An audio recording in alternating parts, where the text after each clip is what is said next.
Little baby bunting, yeah. Little baby bunting, daddy's gone a-hunting, gone to fetch a... Agnes, it's me, Billy.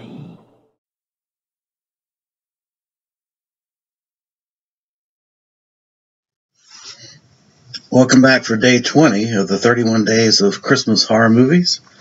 This is an Italian horror film, Night Train Murders, director Aldo Lado, who did Short Night of the Glass Dolls, kind of a giallo. This film came out in 1975, and it ended up in the UK Nasty Video Nasties list. And it is a gritty, nasty film in some respects. It's about two high school or college kids that are on Christmas break and taking a train from Munich to the family's Christmas party and celebrating Christmas with their parents in Italy. And along the way, they run into two sleazeball thugs on the train. I don't know how to describe it. And proceed to get tortured, and killed, eventually killed.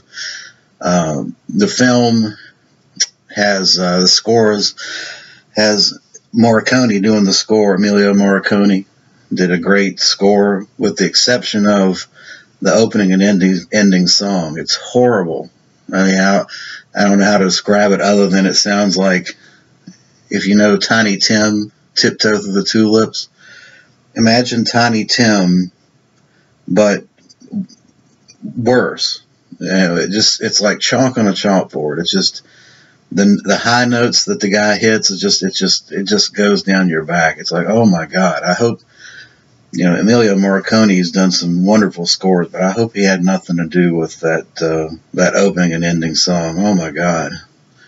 But the exception of that, I love the film. It is many people have said this is kind of a ripoff of Last House on the Left, and the scriptwriter in his interview said that that was an inspiration, and you can clearly see this is Last House on the Left on a train. You've got two protagonists. One looks just like David Hess. And his little buddy, so it's kind of, his little buddy's named Curly. Anyway, they run into kind of a sadistic bourgeoisie female on the train, and those three plot to just entertain themselves by torturing these two girls, to be honest with you. And it's difficult to watch at times. I think it's a little bit different than Last House on the Left, in that in this one you've got a subplot, if you will, of the bourgeoisie woman who was kind of fulfilling her sick, perverse desires through these two thugs, street thugs. So you kind of got a social element, social statement element to this, where you've got the bourgeoisie not directly involved, but manipulating the lower classes, if you will, to commit all these petty crimes. And the film, similar to, just like in Last House on the Left, the parents, as you would expect, those three people end up at the parents' house, and the parents exact revenge. But there is a twist, and a good twist, that I'm not going to spoil for you. The film came out, and it was supposed to be called Next House on the Left, or The Second House on the Left. So it even had, not only is it a kind of a duplicate copy of The Last House on the Left, but it even some of the titles of the film that came out just make direct reference to Last House on the Left. But it's its own film, and I think it's good.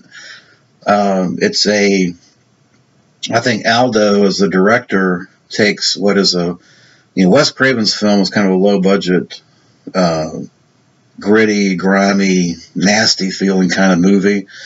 And Aldo takes that concept to much more of a sophisticated heights. And he does it well. So I think he does the material and subject matter a great service. And I think it's a good Christmas horror film, but it's one that'll leave you wanting to take a shower, definitely.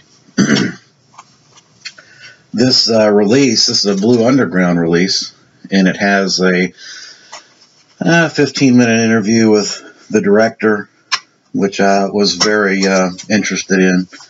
There's the internal artwork. Let's see. There's a picture of Curly.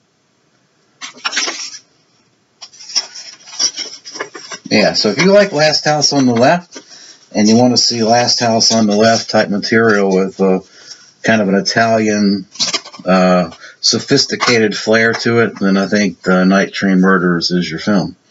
So I recommend it. It's an 8 out of 10 in my book. And I appreciate you watching. That's the end of day 20. Thank you.